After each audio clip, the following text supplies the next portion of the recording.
Accountancy के theory के important questions जो हर बार की तरह पेपर में क्या है रिपीट होते रहते हैं। बहुत ही इंपॉर्टेंट क्वेश्चंस करेंगे, ये क्वेश्चंस विद आंसर्स होंगे जो मैं आज आपको समझाऊंगा। तो स्टेट बोर्ड के लिए जैसे पीएससी बोर्ड है उसके लिए तो ये बहुत इंपॉर्टेंट क्वेश्चंस हैं कि इन क्वेश्चंस के अलावा आपको बाहर से एक भी क्वेश्चंस नहीं आएगा। टोटल क्वेश्चंस हैं 36 क्वेश्चन को हम 30 मिनट में क्या कवर अप करेंगे। तो सबसे पहले हम शुरू करते हैं। अभी सबसे जो पहला इंपॉर्टेंट क्वेश्चन है हमारा वो क्वेश्चन है जी difference between fixed capital and fluctuating. ये स्पेलिंग एरर है बेटा, फ्लक्चुएटिंग कैपिटल। तो सबसे पहले देखो फिक्स्ड कैपिटल मेथड। जो फिक्स्ड कैपिटल मेथड होता है उसमें हम टू अकाउंट्स पे पे करते हैं, एक कैपिटल अकाउंट एक करंट अकाउंट।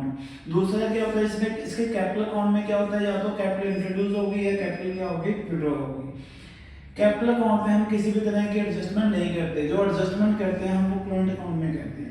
तो कैपिटल अकाउंट का बैलेंस जो रहेगा राजे ऑलवेज क्या आता है क्रेडिट आएगा। इसी के बाद हम देखेंगे फ्लक्चुएटिंग कैपिटल। फ्लक्चुएटिंग कैपिटल एक ही अकाउंट पे पेयर होता है, इसके बैलेंस चेंजेस होता रहता है हर ट्रांजैक्शंस के बाद। एक ही अकाउंट होता है, इसमें सारी एडजस्टमेंट हम क्या करते हैं परफॉर्म करते हैं, इसका बैलेंस नेगेटिव आने के चांसेस भी रहते हैं। तो ये था आपका डिफरेंस। इसके साथ ही हम नेक्स्ट क्वेश्चन देखेंगे बेटा आपका factor affecting of the goodwill. इसमें क्या है देखो कि जो गुडविल होती है वो हमारे बिजनेस को किस तरह से इफेक्ट करती है। तो देखो फैक्टर इफेक्टिंग, तो गुडविल का इफेक्ट क्या होता है, सबसे पहले डिपेंड करता है बिजनेस की नेचर पे कि हमारा बिजनेस किस तरह का है। एक तो बिजनेस होता है जैसे डेली यूज गुड्स, कि जो गुड्स लोगों की डेली की नीड है तो उसकी तो डिमांड कभी कम हो ही नहीं सकती, वो तो रूटीन पे रहेगा ही रहेगा। दूसरी क्या है मोनोपोली। अगर आपके बिजनेस की मोनोपोली है कि आपके कंपटीटर में कोई भी शॉप नहीं है तो उसके मोनोपोली का भी आपको बेनिफिट मिलता ही मिलता है। सेकंड होता है लोकेशन। अगर आपका बिजनेस एक अच्छे लोकेशन पे है, पॉश एरियाज में है, तो भी आपको उसका बेनिफिट देखने को मिलेगा ही मिलेगा। Second impact on profit. जैसे एक मार्केट होती है बेटा, जैसे हमारी क्लॉथ मार्केट है, तो क्लॉथ मार्केट में क्या है कि सभी वहां पे सिर्फ कपड़े की दुकानें ही होंगी। तो अगर कपड़े की दुकानों के बीच में हमारी शॉप है तो हमें वहां पे एक्स्ट्रा प्रॉफिट होना ही होना है। अगर हमारी शॉप कहीं एक्स्ट्रा है, बाजार में है, वहां पे आसपास कोई नजदीक कोई भी कपड़े की दुकान नहीं है, तो वहां पे हमें प्रॉफिट कम होने के चांसेस रहते हैं। तो इसी तरह से होता है impact on profit. Next question में क्या कह रहा है कि reason for partner retire from firm, कि पार्टनर के रिटायर होने का रीजन क्या होता है फर्म में से। तो फर्म में से पार्टनर रिटायर होगा म्यूचुअल एग्रीमेंट, कि जैसे तीन पार्टनर है बेटा A B C, C retire हुआ, इन दोनों की रजामंदी के साथ सी रिटायर हो गया। सेकंड रीजन होता है provision of the partnership deed. Provision partnership deed में प्रोविजन होती है 58 इयर्स के बाद रिटायर होना, 60 इयर्स के बाद रिटायर होना, जो भी हमने उस प्रोविजन के अकॉर्डिंगली रिटायर होना। थर्ड पॉइंट आता है रिटायरमेंट नोटिस।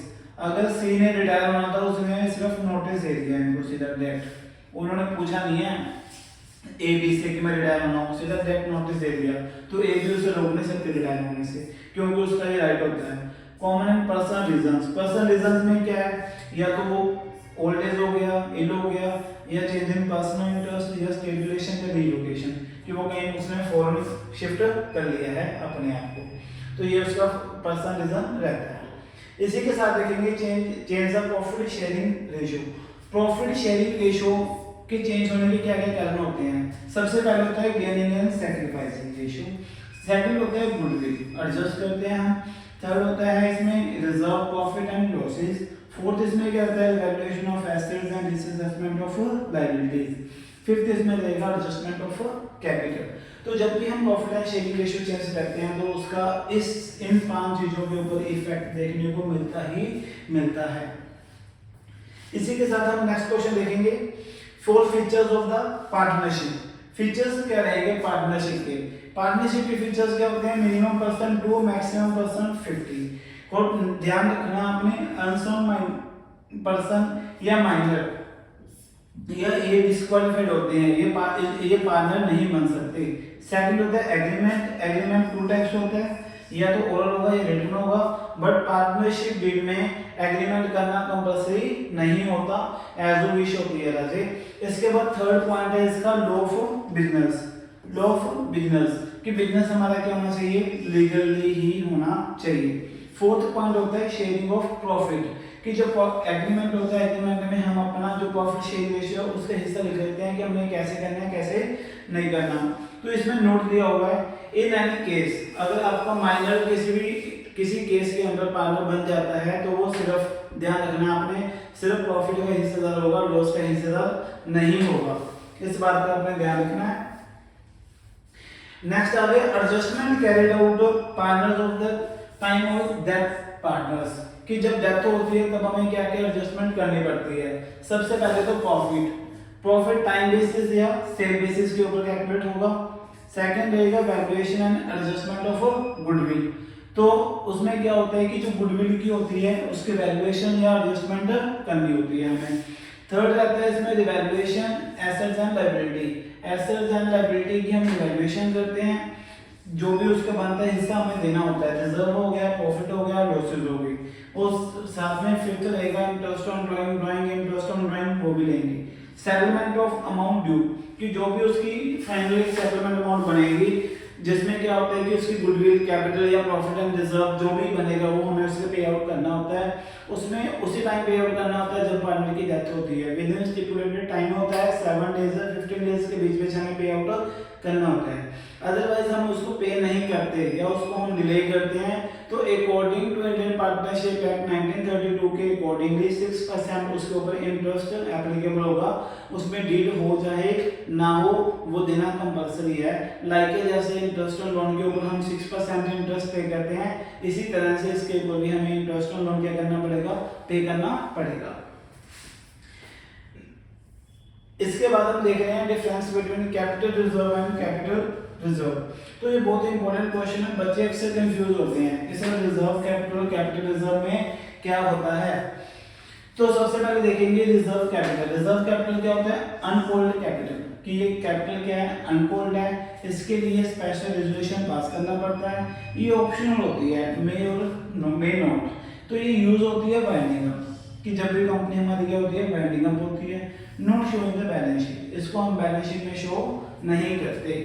सेकंड हम देख रहे हैं कैपिटल रिजर्व। कैपिटल रिजर्व हमारा प्रॉफिट से होता है, जैसे हम प्रॉफिट होता है कि उसको हम रेगुलर बेसिस पे क्या करते हैं, अर्न करते हैं, उस प्रॉफिट से नहीं होता है। ये प्रॉफिट वो वाला प्रॉफिट होता है जो प्रॉफिट हमें सेल ऑफ फिक्स्ड एसेट पे होता है या प्रीमियम शेयर पे होता है, उससे हम कैपिटल रिजर्व क्या करते हैं, क्रिएट करते हैं। इसमें से प्रॉफिट अर्न होता है, इसको हम क्या करते हैं, राजे यूज कब करते हैं, बोनस वगैरह देने के लिए यूज करते हैं। इसको बैलेंस शीट में हम शो करते हैं रिजर्व एंड सरप्लस की हेडिंग। उसके बाद difference between call in arrear and call in advance. तो इसमें डिफरेंस देखेंगे call in arrear. Call in arrear का मतलब होता है due but not paid, due but not paid, कि ड्यू हो गया बट उसने पे नहीं किया है, तो नॉट गेट पेड हो गया कि उसने अभी तक पे नहीं किया। तो जब उसने अभी तक हमें पे नहीं किया, कॉल इन एरियर होता है कि जब तक उसने हमें पे नहीं किया है तो नॉट गेट पेड। तो इसका बैलेंस क्या होता है, डेबिट होता है, इसके ऊपर इंटरेस्ट रेट रहेगा 10%। ये subscribe but not fully paid up, कि उसने सब्सक्राइब तो कर लिया बट उसने फुली पेड अभी नहीं किया, तो no dividend is paid on this amount, कि जब तक वो पूरा अमाउंट पे नहीं करेगा तो इसके ऊपर हम अमाउंट डिविडेंड पे नहीं करेंगे। सेकंड है बेटा कॉल इन एडवांस, कि जो शेयर होल्डर है उसने हमें पैसे पहले ही पे कर दिए, तो उसका बैलेंस क्या रहेगा, क्रेडिट बैलेंस रहेगा, इंटरेस्ट उस पे 12% रहेगा, ये हमारी लायबिलिटी होती है जैसे इसके ऊपर हम डिविडेंड पे नहीं करते, जो भी हमारी अमाउंट रहेगी उसके ऊपर हम डिविडेंड पे करते हैं। उसके बाद नेक्स्ट क्वेश्चन है बेटा difference between convertible and non convertible debentures. जो कन्वर्टिबल डिबेंचर्स रहेंगे, एक होते हैं नॉन कन्वर्टिबल। जो कन्वर्टिबल डिबेंचर्स होते हैं राजी इक्विटी शेयर्स हो गए या न्यू डिबेंचर हो गई, कुछ टाइम बाद हम उसको कन्वर्ट कर सकते हैं। इसके बाद होता है इसके ऊपर इंटरेस्ट रेट क्या रहता है, कम रहता है। हो चुका ये होता है ऑनर। सेकंड क्या होता है, रिस्क क्या होता है, इस पे कम होता है अपॉन कन्वर्जन, कि इसमें लायबिलिटी की सेटिंग हम कर सकते हैं। इसके बाद तो नॉन कन्वर्टिबल, ये इसको हम कन्वर्ट नहीं कर सकते, इसके ऊपर इंटरेस्ट रेट ज्यादा होता है, ये हमारे क्रेडिटर्स होते हैं, इसके ऊपर जो रिस्क होता है वो भी क्या होता है, हाई होता है। ये रीपेड इन कैश, कि इसको हमें जो पे करना होता है वो हमें कैश में पे करना होता है। इसके बाद रहेंगे हमारे objective of the financial statement analysis. कि इसके ऑब्जेक्टिव क्या रहते हैं। सबसे पहले देगा अर्निंग कैपेसिटी। अर्निंग कैपेसिटी हम प्रॉफिटेबिलिटी रेशियो में देखते हैं, जैसे जीपी होगी, नेट प्रॉफिट रेशियो होगी, ऑपरेटिंग प्रॉफिट रेशियो होगी, उसमें हमें पता चल जाता है। जो मैनेजरियल एफिशिएंसी रहेगी ये हम एक्टिविटी रेशियो में देखेंगे, जो हमारी एक्टिविटी रेशियो रहेगी राजे उसमें देखेंगे इसको। इसके बाद थर्ड रहेगा सोल्वेंसी। सोल्वेंसी में एक शॉर्ट टर्म सोल्वेंसी हो गया, लॉन्ग टर्म हो गया। जो लॉन्ग टर्म हम देखेंगे इंटरेस्ट कवरेज रेशियो में देखेंगे राजे। इसके बाद है to facilitate inter and inter firm comparison. Inter firm में होता है, इंटर फर्म में क्या होता है राजे, जैसे ए फर्म है वो आपस में कंपैरिजन कर रही है, प्रीवियस ईयर और करंट ईयर में कंपैरिजन हो रहा है कि पहले रिजल्ट अच्छा था अब कैसे है कैसे नहीं है। इंटर फर्म में क्या होता है राजे, जैसे ए फर्म है, ए फर्म अपना नहीं देख रही, ए फर्म अपने आप को बी के साथ कंपेयर कर रही है तो उसको to help in the forecasting and budgeting. तो फोरकास्टिंग मतलब फ्यूचर, फ्यूचर के लिए क्या होता है इसमें हेल्प मिलती है हमें कि फ्यूचर में कोई भी डिसीजन लेना हो, जैसे हमने अपनी ब्रांच वगैरह ओपन करनी होती है या कुछ बिजनेस को एक्सपेंड करना है तो उसके लिए हमें बेनिफिट होता है। Advantage and disadvantage of cash flow statement. सबसे पहले देखेंगे एडवांटेज। कैश फ्लो स्टेटमेंट में तो पता है आपको इनफ्लो और आउटफ्लो होता है राजे, तो इसमें क्या है कि कैश फ्लो स्टेटमेंट रहेगी। Identify the liquidity position. सबसे पहले हम आइडेंटिफाई करते हैं लिक्विडिटी पोजीशन को। सेकंड हम आइडेंटिफाई करते हैं Rajesh short term planning. Third होता है verification of the cash position, कि जो कैश पोजीशन होती है उसको हम वेरीफाई करते हैं। फोर्थ रहता है इसमें क्लासिफिकेशन ऑफ एक्टिविटीज, कि कितनी एक्टिविटीज हैं, ऑपरेटिंग, इन्वेस्टिंग एंड फाइनेंसिंग। फिर रहता है इसमें फिफ्थ ट्रेंड एनालिसिस, जो आपके सिलेबस में नहीं है इस बार वैसे आपको दिए तो हैं इसके क्वेश्चंस बुक में। इसी के साथ हम करेंगे इसकी disadvantage of the cash flow statement.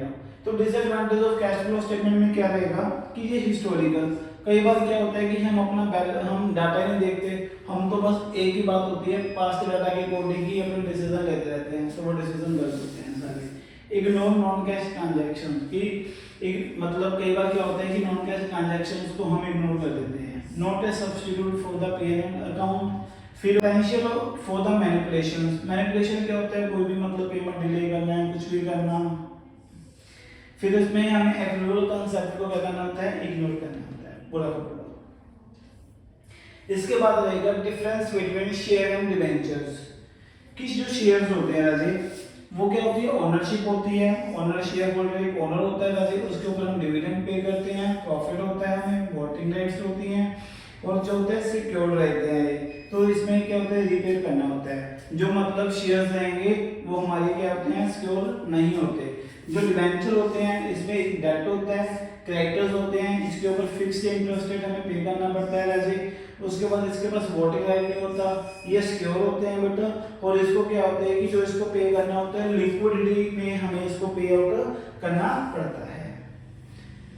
Partnership deed. Partnership deed एक क्या है बेटा, एक एग्रीमेंट होता है। आर्टिकल ऑफ पार्टनरशिप का एक पार्ट होता है, एग्रीमेंट होता है, जिसमें क्या होता है नेम एंड एड्रेस किसका, फर्म एंड पार्टनर्स का, नेचर्स ऑफ बिजनेस, कैरियर होती है, कैपिटल कंट्रीब्यूशन होता है इसमें। फोर्थ में क्या कह रहा है, प्रॉफिट शेयरिंग रेशियो कितनी होगी, इंटरेस्ट ऑन कैपिटल और ड्राइंग अगर इफ वे अलाउ करना है तो कितना करना है, उसका रेट मेंशन होता है। सैलरी कमीशन कितना करना है, एक्स्ट्रा पे हमें कुछ करना है या नहीं करना। Right and duties of the partners वो इसमें सेटल्ड होती हैं। सेटलमेंट ऑफ द डिस्प्यूट, अगर किसी भी तरह का कोई डिस्प्यूट हो जाता है तो उसको कैसे रिजॉल्व करना है। Difference between average profit and super profit. तो सबसे पहले देखो average profit and super profit. जो एवरेज प्रॉफिट होता है, एवरेज प्रॉफिट क्या होता है, सिंपल होता है, वेटेज होता है, जो लास्ट फ्यू इयर्स का प्रॉफिट होता है। इसमें कैलकुलेशंस की बहुत कम जरूरत होती है, टोटल प्रॉफिट को डिवाइड कर देते हैं नंबर ऑफ इयर्स में। अगर जैसे 2 इयर्स का आपको 3 साल का प्रॉफिट दिया है तो 3 से हम डिवाइड कर देते हैं उसको। Show the general earning the capacity of the business, not directly use the formula. इसमें क्या होता है कि जो हमें एक्सेस हो रही है, जैसे प्रॉफिट को हमें होना चाहिए, हमें होप थी कि 1000 होगा, बट प्रॉफिट हमें हो गया 12। जो 200 का प्रॉफिट एक्स्ट्रा हो रहा है तो मतलब वो क्या है, सुपर प्रॉफिट हो रहा है। Essential to calculate the normal profit calculate करना पड़ता है। इसका फॉर्मूला है average profit minus net profit, extra earning होती है। तो इसको फाइंड करना क्या होता है, मॉनेटरी होता है, कि हमें देखना होता है कि प्रॉफिट एक नॉर्मल है या सुपर प्रॉफिट है। उसके बाद नेक्स्ट क्वेश्चन रहेगा आपका difference between dissolution of partnership and dissolution of firm. तो इस चीज में क्या देखना है आपने, dissolution of partnership and dissolution of partnership firm. इसमें क्या होता है बेटा कि जो डिसोल्यूशन ऑफ पार्टनरशिप फर्म होती है, पार्टनरशिप होती है, पार्टनरशिप फर्म पार्टनर्स क्या हो गए, मतलब पार्टनरशिप ब्रेक हो गई पर बिजनेस चलता ही रहेगा। इसमें रिवैल्यूएशन अकाउंट पे पे होता है जिसमें एसेट्स और लायबिलिटीज की वैल्यू क्या होती है, रिवैल्यूड। इसमें बुक्स क्लोज नहीं होती, कोर्ट भी इंटरफेयर नहीं करता और पार्टनर्स का रिलेशन खत्म हुआ, बिजनेस खत्म नहीं हुआ, बिजनेस तो अभी हम कर रहे हैं। तो इस केस में क्या होता है कि इसमें अगर बिजनेस क्लोज हो गया तो पार्टनरशिप तो अपने आप ही खत्म हो जाएगी। सेकंड क्या रहता है, कम्स टू द एंड कि ये खत्म हो जाता है। इसमें रियलाइजेशन कौन बनता है, वो भी इसलिए बनता है क्योंकि उसमें परमानेंटली बुक्स क्या हो जाती हैं, क्लोज हो जाती हैं। उसके बाद इसमें कोर्ट का ऑर्डर रहता है अगर हमने कोई भी लीगल एक्टिविटी परफॉर्म की होती है। Economic relationship between all partners and, ये पार्टनर की जितने भी इकोनॉमिक जो भी रिलेशन था जिसमें पैसे का लेन देन होता था वो एक्टिविटीज सारी क्या हो गई हैं, बंद हो गई है। नेक्स्ट क्वेश्चन में हम देखेंगे difference between gaining and sacrificing ratio. जो सैक्रिफाइसिंग रेशियो रहेगी या गेनिंग रेशियो रहेगी उसमें क्या डिफरेंस है। तो जो रेशियो होती है all partners surrenders their share in the favour of the new partners, तो ये एडमिशन के टाइम हम कैलकुलेट करते हैं, फॉर्मूला रहेगा old ratio minus new ratio. इसमें क्या होता है जो प्रीमियम ऑफ गुडविल होता है उसको भी डिटरमाइन करना होता है हमें। तो ये हमारे प्रॉफिट को क्या करती है, रिड्यूस करती है एग्जिस्टिंग पार्टनर के profit. Gaining ratio, gaining ratio क्या होती है, विच रिमेनिंग पार्टनर्स, जो भी रिमेनिंग पार्टनर्स होते हैं जब रिटायरमेंट और डेथ में होती है इसको यूज करते हैं। इसका formula new ratio minus old ratio होता है। इसमें क्या होता है कि ये गुडविल जब भी हम बांटते हैं तो पार्टनर्स को गेन होता है, increase in the profit share of remaining partners. अब यहाँ पे देखो सैक्रिफाइसिंग में क्या होता है, दो पार्टनर थे, इनको 50-50 में प्रॉफिट आया था। इसके बाद सी आ गया, सी के आने बाद प्रॉफिट कितना रहेगा 33। अब यहाँ पे थे तीन पार्टनर थे ए बी सी, यहाँ पे प्रॉफिट हुआ 33। ए चला गया तो प्रॉफिट दोनों में रह गया तो कितना रहेगा 50-50, तो प्रॉफिट इंक्रीज हो गया, तो इनको क्या हुआ, बेनिफिट हुआ, गेन हुआ। इसी के साथ हम नेक्स्ट देखेंगे रिडेम्पशंस ऑफ डिबेंचर्स। अब जब भी हम किसी से, जैसे हमने डिबेंचर लिए हैं तो उसका रीपेमेंट होती है, तो रीपेमेंट के लिए हमने उनको एक प्रॉमिस किया होता है कि हम आपको पेमेंट क्या करेंगे, पे बैक करेंगे और एक स्पेसिफिक पीरियड पे। तो वो प्रॉमिस हमें क्या करना होता है, फुलफिल करना होता है उस प्रॉमिस को, तो उसको क्या कहते हैं, रिडेम्पशन ऑफ डिबेंचर। उसके बाद what do you mean by ratio analysis. जो रेशियो एनालिसिस होती है ये एक रिलेशन होता है। रिलेशन क्या होता है, दो चीजों के बीच में जो एक दूसरे के ऊपर क्या होती हैं, इंटरडिपेंड होती हैं। इस चीज का आपने ध्यान रखना, उसको हम क्या कहते हैं, रेशियो कहते हैं। जो फाइनेंशियल डाटा होता है तो उसके बेस पे हम रेशियो निकालते हैं। अभी जैसे देखो जो सेल कर दी हमने, सेल और डाटा का आपस में रिलेशन होता है, ये वाली चीज। अभी इसके बाद एग्जांपल है परचेज और क्रेडिटर का आपस में क्या होता है, रिलेशन होता है, तो ये चीज। अभी नेक्स्ट क्वेश्चन रहेगा share holder and debenture holder. Most important question है, काफी बार एग्जाम में ट्रैक हुआ है।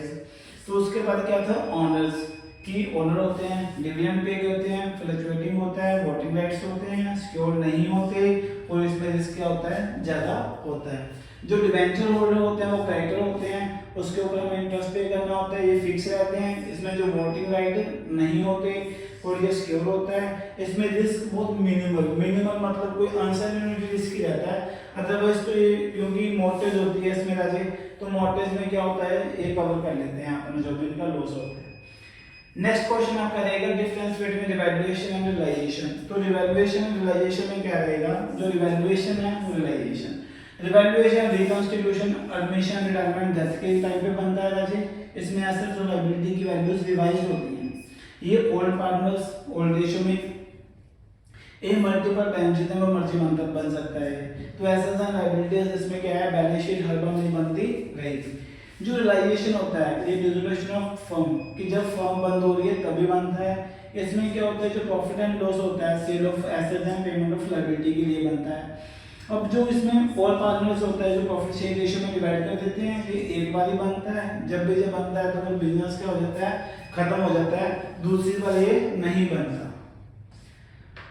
नेक्स्ट क्वेश्चन रहेगा इसमें, adjustment are required at the time of the admission में गुड पार्टनर्स, कि एडजस्टमेंट क्या रिक्वायर्ड रहती है हमें कि at the time of admission of a good partners. तो उसमें क्या होती है कि 5 एडजस्टमेंट रहेंगी। पहली तो रहेगी MTSLSR की रहेगी, सेकंड रहेगी ट्रीटमेंट ऑफ गुडविल की रहेगी, थर्ड रहेगी रिवैल्यूएशन की, फोर्थ रहेगी जो प्रॉफिट एंड रिजर्व है उसको डिस्ट्रीब्यूट करना है, फिफ्थ आपकी रहेगी एडजस्टमेंट ऑफ कैपिटल की एडजस्टमेंट रहेगी। What is goodwill and valuation of goodwill? Goodwill एक इंटेंजिबल एसेट होती है जिसको हम क्या है as a don't touch and don't seen, सिर्फ महसूस कर सकते हैं। टाइप्स ऑफ गुडविल, तो टाइप्स ऑफ गुडविल दो तरह की गुडविल होती है, एक होती है परचेज होती है, दूसरी क्या होती है as a self generated goodwill होती है। जो परचेज गुडविल होती है उसको हम बुक्स में रिकॉर्ड करते हैं, जो सेल्फ जनरेटेड गुडविल होती है उसको हम बुक्स में रिकॉर्ड नहीं करते। जैसे क्या है, इसको कैलकुलेट करने के 3 मेथड्स रहेंगे। फर्स्ट मेथड रहेगा आपका average, second super, third capital रहेगा मेथड आपका।